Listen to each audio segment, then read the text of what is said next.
Bismillahirrahmanirrahim. Bismillahirrahmanirrahim. Assalamualaikum warahmatullahi wabarakatuh. Sebelum kita memulai kajian kita pada kesempatan kali ini, mari kita sama-sama membaca Al-Fatihah. Kita khususkan untuk penulis kitab Al-Imam Al-Ghazali dan juga untuk kita semuanya, seluruh orang tua kita, keluarga kita, dan seluruh masyarakat kita. Semoga Allah Subhanahu wa ta'ala melimpahkan anugerah, hidayah dan rahmatnya kepada kita semuanya. Ala hadhihi niyyah wa bi kulli niyatin shalihah wa ila hadratin nabiyil mustafa sallallahu alaihi wa alihi wasallam. Al-Fatihah. A'udzu billahi minasyaitonir rajim. Bismillahirrahmanirrahim. Alhamdulillahirabbil alamin arrahmanir rahim maliki yaumiddin. Iyyaka na'budu wa iyyaka nasta'in. Ihdinas siratal mustaqim. Siratal ladzina an'amta 'alaihim ghairil maghdubi 'alaihim waladdallin. Amin. Hamdalillah, salaman wa salatan ala sayyidina Rasulillah wa ala alihi wa sahbihi wa mawalah. Amma ba'du. Pada kesempatan yang lalu kita telah sampai kepada kutipan dari Imam Al-Ghazali atas hadis Nabi Muhammad sallallahu alaihi wa alihi wasallam di halaman 8 untuk buku yang diterjemahkan.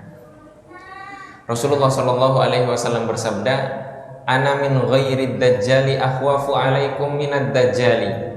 Qila wa ma huwa ya Rasulullah? Qala ulama usu. Ada sesuatu yang lebih aku takuti fitnahnya untuk kalian daripada dajjal.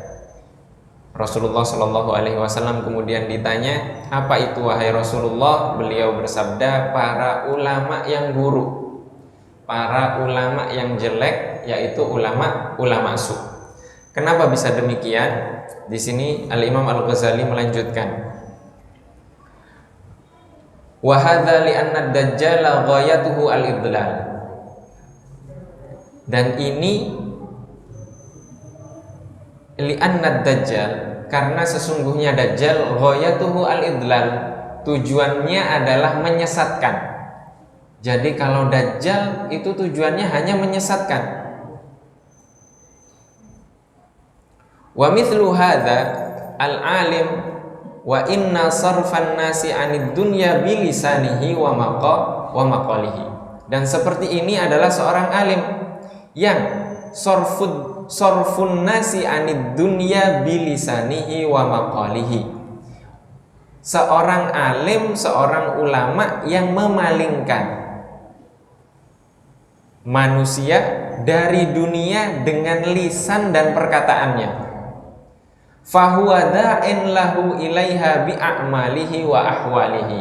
Akan tetapi alim tersebut, orang yang alim tersebut, ulama tersebut, da'in, mengajak, lahum, mereka, ilaiha, mengajak mereka ke dunia, bi'a'malihi wa ahwalihi, dengan amal perbuatannya, dengan perilakunya dan tindakannya. Perkataannya mengajak untuk menjauhi dunia, akan tetapi amal perbuatannya, tindakannya, perilakunya mengajak untuk ke dunia, bukan untuk ke akhirat. Ini sebab kenapa Rasulullah takut, lebih mengkhawatirkan kepada ulama su daripada dajjal. Walisanul hali afsahu min lisanil maqal.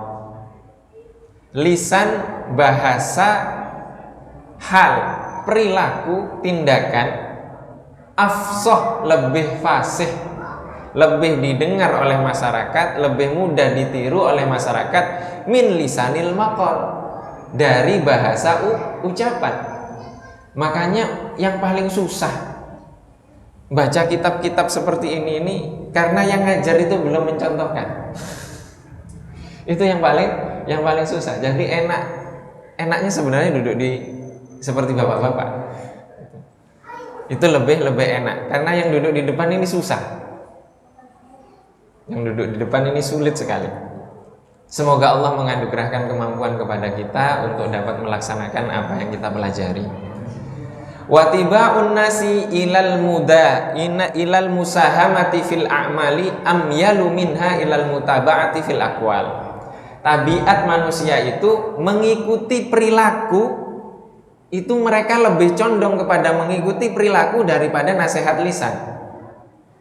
Jadi kalau dicontohkan itu lebih, mereka akan lebih meniru dan nggak butuh dijelaskan, tidak butuh dijelaskan. Maka di sini kami dulu waktu awal-awal belajar jadi mahasiswa, berguru, itu kita sering berinteraksi dengan guru, itu banyak sekali kita bertanya, sedikit-sedikit nanya, sedikit-sedikit nanya, sedikit-sedikit protes, sedikit-sedikit begini, ingin diskusi gitu, ingin diskusi. Tapi guru-guru kami rata-rata yang sudah sepuh itu jawabannya hanya senyuman, hanya senyuman. Maka tadi malam ketika kami mendampingi Profesor Dr. Muhammad Fadil Al-Jilani, beliau ditanya oleh seorang jamaah, "Syekh, sesuatu yang paling berat engkau hadapi dalam berdakwah itu apa?" Kata beliau apa? Berinteraksi dengan orang yang tidak mengerti. Berinteraksi dengan orang awam yang tidak mengerti itu sudah paling sulit, katanya. Nah, terus solusinya bagaimana?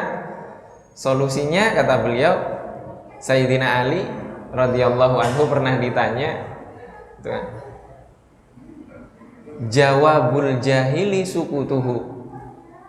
Jawaban bagi orang yang tidak mengetahui adalah apa? Yang bodoh adalah apa? Sukutuhu, diamnya. Jadi selama ini kalau kita nyerocos nanya saya ke guru-guru itu kan, guru kami cuma senyum saja, wah berarti kami orang bodoh ini. Gitu. Dan itu baru kita sadari setelah bertahun-tahun gitu. Ternyata ada beberapa pertanyaan-pertanyaan yang memang tidak butuh kita tanyakan.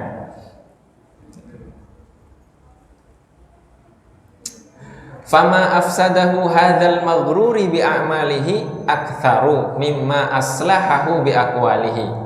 Apa yang telah dirusak oleh alim yang terperdaya ini dengan amal perbuatannya itu lebih banyak daripada apa yang dia perbaiki dengan perkataannya.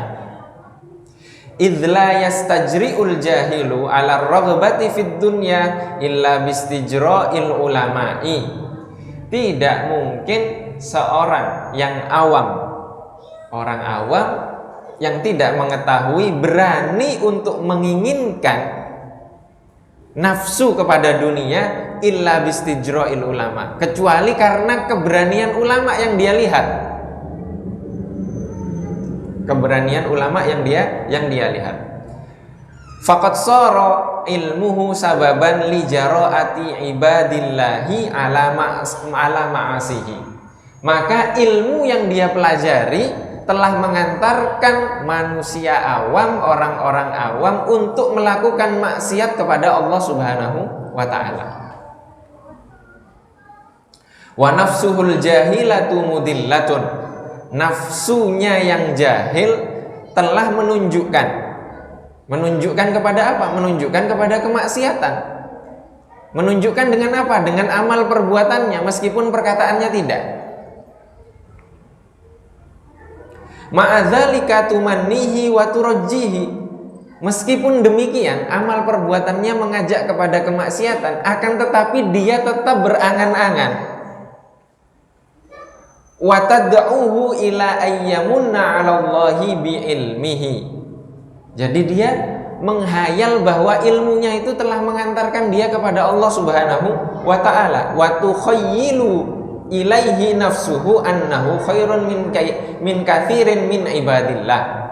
Dan ilmunya membuat dia berkhayal bahwa dirinya itu lebih baik daripada banyak manusia. Ini apa kalau bukan setan? Kita merasa diri kita lebih baik daripada orang lain, itu setan. Kita merasa sholat kita lebih benar daripada sholat orang lain, itu setan. Beberapa kali saya sampaikan di sini. Waktu pertama kali Al-Fakir yang di depan ini menikah, kemudian kembali pulang dari Mesir jadi imam di sini, itu pertama jujur saja karena di belakang saya itu ada mertua saya. Pikiran itu, oh nanti baca surat apa, oh nanti bacanya ini, oh berarti bacanya itu. Biar apa? Biar nampak. Ternyata yang dipersiapkan lupa, yang ingat qul huwallahu ahad. Jadi ujian untuk menjadi imam itu berat. Ujiannya seperti itu, bisa ikhlas di pertama, di pertengahan berubah. Saya pernah jadi imam di sini sholat Jumat. Ketika membaca waladhdallin, gemuruh jamaah di belakang, amin. Itu di hati tuh masuk, ada yang bisikkan. Yang bisikkan apa? Bacaanmu bagus, gini. Itu sekarang gemuruh mereka, semangat mereka, khusyuk gini. Nah, kita sedang menyembah Allah atau menyembah jamaah? Itu jadi imam. Jadi makmum pun ada ujian. Ujiannya apa? Imamnya nggak sama dengan saya ini. Kita mau menyembah siapa sekarang? Menyembah Allah atau menyembah nafsu kita? Atau menyembah nafsu kita? Pertama saya juga berpikir di awal-awal itu, saya punya sanad Al-Quran, saya punya guru, saya punya ini, saya punya itu, bacaan saya bagus, sudah diuji gini, berhak untuk mengijazahkan. Ternyata ujiannya bukan itu. Ujiannya adalah bagaimana kita khusyuk sholat kepada Allah Subhanahu wa ta'ala, meskipun imam yang di depan kita itu strata keilmuannya di bawah kita dan bacaannya lebih buruk dari kita. Nggak ada itu imam, yang ada Allah Subhanahu wa ta'ala. Kalau dalam mazhab Syafi'i yang penting Al-Fatihahnya benar, surat pendek nggak ada masalah.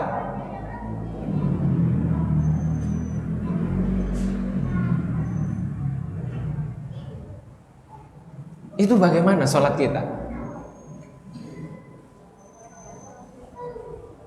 Imamnya salah baca, kemudian kita salah terus nih. Kita ngadep ke Allah, ngadep ke imam, atau kita sedang menguji orang yang sedang sholat, kita benarkan sholatnya. Itu ujian di SD itu. Ternyata kualitas sholat kita yang nggak jauh sama adik-adik kita ini. Gitu. Karena apa? Masih memikirkan orang lain, bukan memikirkan Allah Subhanahu wa ta'ala. Itu di dalam sholat. Bagaimana di luar masjid? Tidak mungkin, sulit.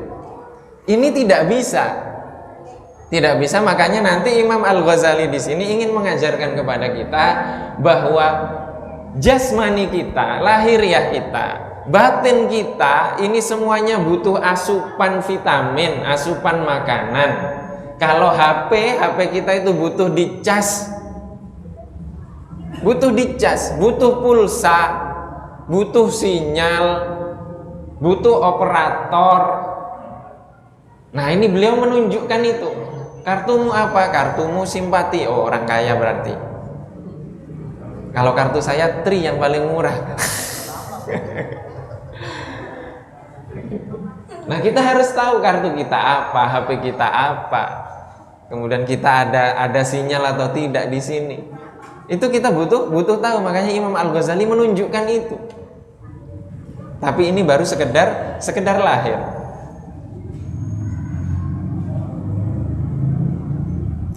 Kemudian beliau melanjutkan, fakun ayyuhat talibu minal fariqil awal. Maka hendaklah engkau wahai penuntut ilmu menjadi bagian dari golongan yang pertama, yaitu menuntut ilmu karena Allah Subhanahu wa ta'ala dan karena tujuan akhirat, bukan karena tujuan dunia. Wahdhar an takuna minal fariqits tsani, dan janganlah engkau menjadi bagian dari golongan kelompok yang kedua. Kelompok yang kedua adalah kelompok yang secara lahir dia menuntut ilmu, kemudian dengan tujuan mendapatkan dunia, tapi di dalam hatinya dia merasa bahwa niatnya masih salah, masih ada harapan. Tapi beliau mengatakan jangan sampai menjadi golongan yang kedua. Fakam min musawwifin ajalahul ajalu qabla taubati fa khasir. Berapa banyak orang yang menunda-nunda, mengakhirkan pertaubatannya. Kemudian apa? Ajalahul ajal. Lebih didahului oleh ajal. Waktunya hidup di dunia telah habis. Qabla taubatihi, sebelum dia bertaubat, fa khasir, maka dia merugi. Kemudian beliau melanjutkan, wa iyyaka tsumma iyyaka, sekali-kali jangan sampai kamu antakuna minal fariqit tsalis, menjadi bagian dari golongan yang ketiga, menuntut ilmu karena dunia tapi dia merasa dia adalah hamba Allah yang paling soleh di antara orang yang lainnya. Fatahlika halakan la yurja minhu falahuhu, sehingga engkau menjadi orang yang binasa yang tidak diharapkan lagi kebaikannya. Wala yuntadharu salahuhu, dan tidak bisa ditunggu diharapkan lagi solah. Solah ini perubahan kebaikan dalam dirinya. Fa in qulta, jika kamu mengatakan, bertanya, fama bidayatul hidayati li ujarriba biha nafsi, apa ini permulaan dari hidayah sehingga saya bisa mencoba menguji nafsu dan diri saya untuk itu?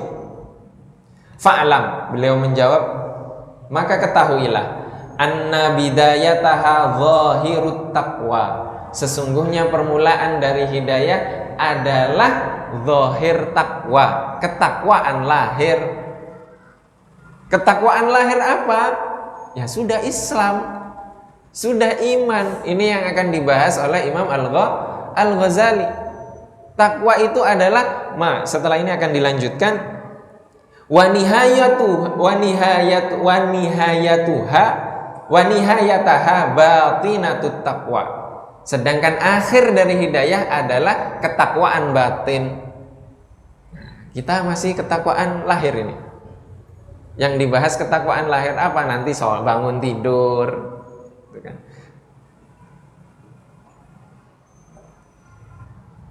Fala aqibata illa bittaqwa, tidak ada balasan kecuali dengan ketakwaan.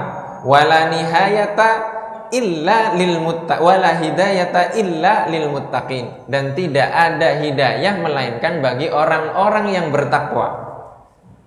Wat taqwa, dan takwa adalah ibaratun an imtithali awamirillahi ta'ala wajtinabi nawahihi.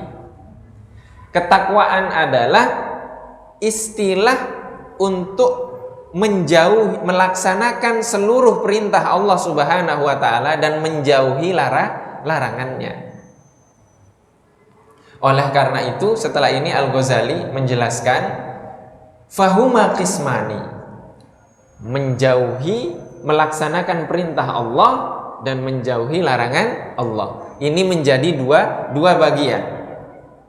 Jadi di dalam kitab ini beliau membagi menjadi 3 bagian. Bagian yang pertama adalah imtitsalu awamirillah, melaksanakan, mendirikan, menjawab perintah Allah Subhanahu wa ta'ala. Maka ini bagian pertama dari kitab ini yang akan kita bahas. Kemudian bagian yang kedua adalah ijtinabun nawahi, menjauhi larangan-larangan Allah Subhanahu wa ta'ala. Jadi 2 ini adalah takwa lahir. Takwa lahir. Maka Al-Ghazali nanti di bagian yang pertama, ketaatan, melaksanakan perintah Allah Subhanahu wa ta'ala, beliau mulai, bapak-bapak, ibu-ibu sekalian, dari bangun tidur sampai tidur lagi. Jadi kalau bangun tidur kita ingat siapa? Ingat Allah Subhanahu wa ta'ala atau ingat kamar mandi? Karena kebelet. Jadi beliau mengingatkan itu. Oh, bangun tidur yang diingat Allah. Mau masuk kamar mandi doanya bagaimana?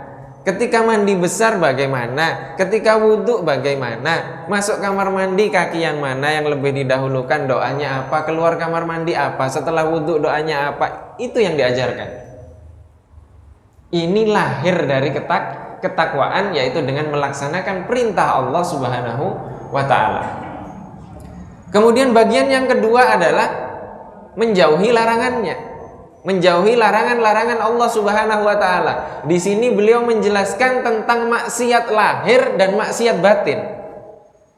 Maksiat lahir itu apa? Ya sudah, maksiat. Nanti akan beliau bahas. Maksiat batin itu apa? Hati. Maksiat batin itu hati. Kalau dalam sholat kita, hati kita masih memikirkan orang lain, menilai orang lain. Artinya apa? Masa Allah salah melahirkan kita, menciptakan kita? Seharusnya kita jadi malaikat gitu kan? Seharusnya kita jadi malaikat. Kenapa? Karena tugas kita hanya screening saja. Oh, kamu nggak ikhlas, kamu saya yang tahu gitu. Tidak boleh seperti itu. Itu adalah maksiat hati. Ini akan dibahas. Dan bagian yang ketiga nanti oleh Imam Al-Ghazali akan dijelaskan tentang muamalah. Muamalah itu interaksi, bersosial. Dengan siapa? Yang pertama dengan Allah Subhanahu wa taala. Yang kedua dengan manusia, sesama manusia. Sesama manusia di sini dibagi lagi, yaitu ketika adab seorang yang dititipkan ilmu Allah kepadanya, artinya dia alim, dia ulama, maka adabnya bagaimana? Kemudian adab seorang guru, seorang alim kepada murid-muridnya itu bagaimana? Itu bagaimana adabnya? Saya mengajar di masjid kecil di Joglo. Itu anak-anak itu ramai sekali dan dibiarkan oleh pengurusnya. Saya heran. Dan saya kalau sholat di situ, anak-anak kecil meskipun ramai, seperti tadi saya sholat baca Qul ya ayyuhal kafirun, itu di belakang bapak-bapak, anak kecil itu teriak juga Qul ya ayyuhal kafirun, lah sama kayak imamnya. Tapi kita tenang karena semuanya tenang. Saya nggak tahu kalau di masjid ini mungkin seperti itu, atau anak kecil kalau ramai diusir. Kalau kita nanti tua sudah nggak ada lagi, ya mereka ini yang akan menggantikan kita. Mereka ini yang akan menggantikan kita. Kalau kita marahi, siapa yang akan ngisi nanti? Mereka main di luar, biarkan aja ramai. Biarkan saja ramai. Sedikit-sedikit nanti juga hafal. Kalau sudah besar juga, nanti yang jadi rais mata siapa? Yang jadi pengurus masjid siapa? Kita terus sampai usia 70 tahun, 80 tahun jadi pengurus masjid. Ya mereka ini. Itu bentuk pengkaderan kita. Alhamdulillah mereka main ke masjid. Coba mainnya ke tempat lain. Itu adab. Nanti akan dibahas juga oleh Imam Al-Ghazali. Kemudian adab juga kepada alim bagaimana, kepada orang awam itu bagaimana, dijelaskan semuanya oleh Imam Al-Ghazali terkait adab-adab tersebut. Dan insya Allah akan kita lanjutkan kajian kita pada kesempatan yang akan datang, yaitu tentang bagian yang pertama, ketaatan melaksanakan perintah Allah Subhanahu wa ta'ala. Dan semoga nanti dapat kita terus hatamkan sampai akhir dengan waktu yang semoga dimudahkan jika Allah masih memberikan kesempatan kita untuk hidup. Allahumma amin. Silahkan. Wallahu wa rasuluhu a'lam. Jika mungkin ada pertanyaan, dipersilahkan. Baik, Bapak Ibu jemaah yang ingin bertanya,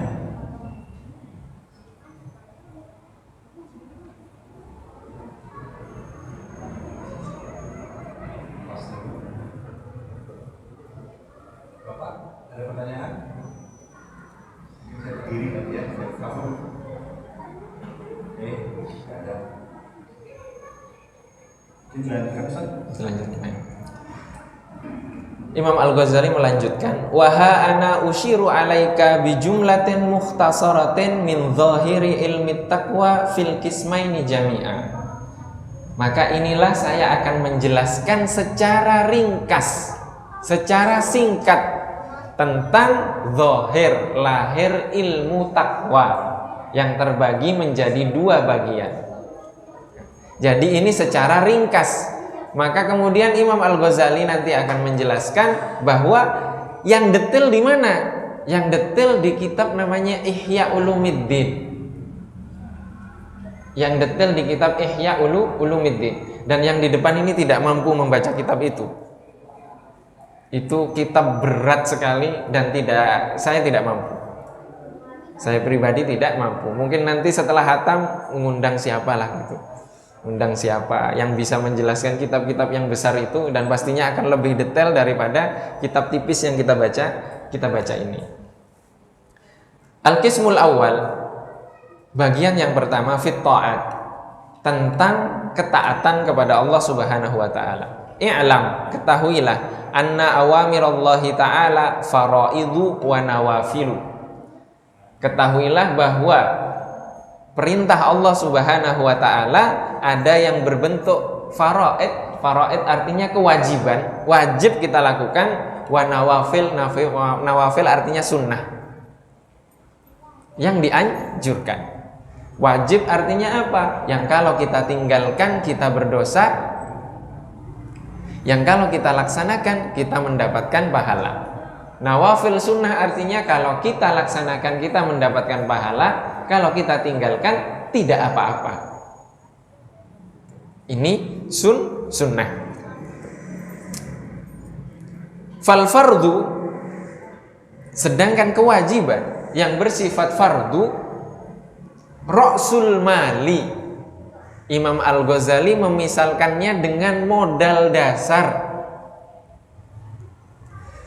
Jadi kalau beliau mengibaratkan kehidupan kita di dunia ini dengan perdagangan.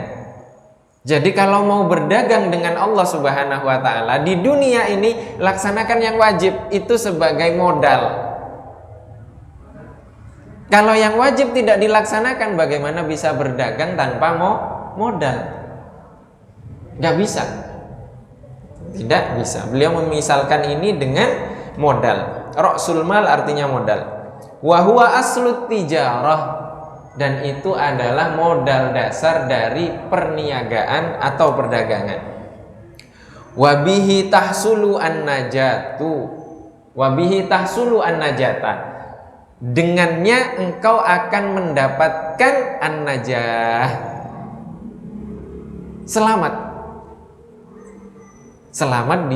di dunia dan di akhirat. Jadi kalau melaksanakan sholat itu kita sudah mendapatkan modal, maka sulit kita untuk mengkafirkan orang yang sedang sholat, mau apapun yang dia lakukan.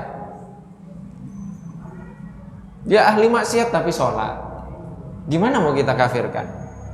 Atau melakukan amal perbuatan yang menurut kita itu melenceng akidahnya, setelah itu sholat, artinya Islam lagi. Jadi mending gak usah mikir orang lain. Oh, dia melakukan ini, itu salah menurut pemahaman saya, gini. Setelah itu sholat sama kita, sudah saudara kita lagi. Maka kalau kita disalah-salahkan, dianggap apa, sudah, kalau ada saudara kita yang seperti itu, apalagi kita dikeluarkan, perbuatan kamu sudah syirik, sudah gini. Sudah, jawabannya apa? Ya sudah, saya syahadat lagi di depan kamu. Sudah selesai. Daripada kita ribut gak ada gunanya. Karena apa? Merusak hati. Merusak hati. Ibarat kita ngecas itu, dicas karena terlalu udah penuh, nggak dicabut casannya, akhirnya baterainya soak. Ganti baterai, gitu kan? Bisa kita ganti hati? Tidak bisa. Ada yang bisa di sini, dokter atau siapa yang bisa membuka hati kita kemudian dicuci dengan air zam-zam seperti Nabi Muhammad? Nggak ada, hanya Nabi Muhammad itu. Maka Imam Al-Ghazali mengajarkan kepada kita untuk memiliki modal dasar. Wan naflu, sedangkan yang sunnah, huwa ar-ribhu, itu adalah keuntungan. Jadi yang wajib itu modal dasar, ditaruh di bank, kemudian dapat bunga. Nah, bunganya itu yang sunnah. Atau diputar investasi, akhirnya dapat keuntungan. Dapat keuntungannya itu yang sunnah, yang sunnah. Kalau sekarang kita yang sunnah apa? Sunnah, nggak usah dilakukan. Para sahabat dulu beda. Justru karena sunnah maka dikejar. dikejar oleh para sahabat. Wabihi al-fauzu fid darajati, maka dengan kesunahan tersebut, sunnah-sunnah yang kita lakukan, al-fauzu fid darajat, kita mendapatkan derajat kedudukan, posisi di sisi Allah Subhanahu wa ta'ala. Kenapa dikatakan derajat? Karena kita masih berjalan ini menuju hidayah. Kalau sudah sampai, dia nggak mikir itu derajat. Dia tidak memikirkan derajat. Sholat berjamaah itu sudah kangen kepada Allah Subhanahu wa ta'ala, bukan ngelihat 27 derajatnya. Nah, ini kalau yang sudah sampai. Yang sudah sampai. Tapi kita, karena kita ini bukan nabi dan sedang berjalan, kadang kita merasakan kenikmatan itu, turun lagi. Merasakan kenikmatan itu, turun lagi. Makanya kita butuh waktu-waktu untuk ngecas HP kita. Jangan dikira mengisi seperti ini ngecas, bukan. Yang ngisi di depan ini justru menghabiskan baterai. Kalau yang mengisi di sini, ini kerjaannya apa? Ngabisin baterai terus, dia nggak mengisi, ngedrop. Ntar tiba-tiba kita temukan belok kiri. Sedang naik ke atas, belok kiri. Salah, tergelincir. Karena apa? Karena dia nggak ngecas, dia nyampaikan terus, baterainya ngedrop, dia nggak ngerasa. Itu apa cara ngecasnya itu bagaimana? Nah, ini Al-Ghazali yang akan mengajarkan kepada kita. Qala sallallahu alaihi wasallam, Rasulullah sallallahu alaihi wasallam bersabda, yaqulullah tabaraka wa taala, Allah Subhanahu wa taala berfirman, ma taqarraba ilayyal mutaqarribuna bimithli adai maftaradtu alaihim. Tidaklah orang-orang yang dekat kepadaku, taqarraba ilayya, mendekat kepadaku, bimithli adai maftaradtu alaihim, dengan melaksanakan apa yang aku wajibkan kepada mereka. Wala yazalul abdu, akan tetapi seorang hamba dia akan selalu yataqarrabu ilayya, selalu mendekat kepadaku. Nah, ini dikira dekat kepada Allah bagaimana? Dekat saya dengan mic gini? Bukan. Ini sesuatu yang enggak materi. Kedekatan itu tidak materi. Kedekatan di sini kedekatan dengan ilmu Allah Subhanahu wa taala. Kedekatan ilmu Allah Subhanahu wa taala kepada kita. Yataqarrabu ilayya bin nawafil, mendekat kepadaku dengan amal perbuatan yang sunnah. Hatta uhibbahu, hingga aku mencintainya. Fa idza ahbabtuhu kuntu sam'ahu alladhi sami'a bihi. Ketika aku mencintai hamba tersebut, maka aku mendengar, sam'ahu alladhi yasma'u bihi, aku menjadi alat pendengar di mana dia mendengar dengannya. Nah, ini sulit dijelaskan ini. Wa basarahu alladhi yubsiru bihi, dan aku menjadi penglihatannya yang dia melihat dengannya. Wa lisanahu alladhi yantiqu bihi, dan menjadi lisannya yang dia berbicara dengannya. Wa yadahu alladhi yabtishu biha, dan menjadi tangannya yang ia memegang dengannya. Wa rijlahu alladhi yamshi biha, dan menjadi kakinya yang dia berjalan dengannya. Ini bagaimana Allah menjadi penglihatan, menjadi pendengaran, menjadi tangan, menjadi kaki kita. Itu bukan seperti itu. Maksudnya adalah hamba ini ketika berbicara, mendengar, itu yang didengar itu ketaatan. Yang didengar itu ketaatan. Melihat, yang dilihat itu adalah Allah Subhanahu wa taala. Berjalan mengikuti jalan Allah Subhanahu wa taala. Memegang yang dia pegang itu sesuai dengan apa yang diinginkan Allah Subhanahu wa taala. Artinya dia dipantau oleh Allah Subhanahu wa taala, dan tidak ada sesuatu yang dapat memalingkan dia dari Allah Subhanahu wa taala. Ini kalau ibarat kita ngelihat istri sendiri dengan istri orang lain itu sama. Itu bagaimana?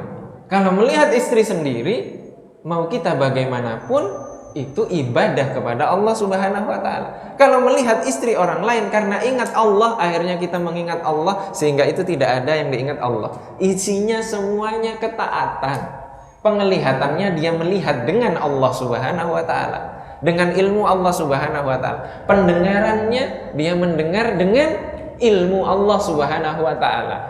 Tangan yang dia gunakan untuk melaksanakan ilmu Allah Subhanahu wa taala, dibangun di atas ilmu.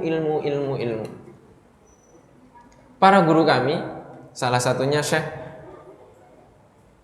Abdul Mun'im bin Siddiq Al-Ghumari, beliau keluarga besar Ghumari di Maroko, ulama besar, paman-pamannya ada 7 orang, semuanya ulama besar. Beliau mengatakan pesan dari leluhur beliau cuma satu: ilmu, dan ilmu. Kemudian tadi malam juga Profesor Muhammad Fadil Al-Jilani, beliau ditanya apa pesan, beliau mengisahkan pesan Syekh Abdul Qadir Al-Jilani yang diikuti oleh banyak orang di sini. Pesannya apa? Detik sebelum beliau meninggal ditanya oleh anak-anaknya dan cucu-cucunya dan keluarganya, apa pesan terakhirnya? Pesan terakhirnya adalah ilmu, dan ilmu. Setelah mengucapkan itu, beliau bersyahadat asyhadu an la ilaha illallah wa asyhadu anna sayyidana Muhammadar Rasulullah, meninggal. Jadi kalau kita ingin selamat, ilmu, dan ilmu. Karena itu yang akan mengantarkan kita kepada keselamatan di dunia dan di akhirat. Insya Allah akan kita lanjutkan kembali pada minggu yang akan datang. Semoga Allah Subhanahu wa taala memudahkan kita dan memberikan keistiqomahan kepada kita untuk melaksanakan apa yang telah kita pelajari. Allahumma amin. Wallahu wa rasuluhu a'lam. Mohon maaf apabila ada kekurangan. Wabillahi taufiq wal hidayah wa ridha wal inayah. Wassalamualaikum warahmatullahi wabarakatuh. Waalaikumsalam.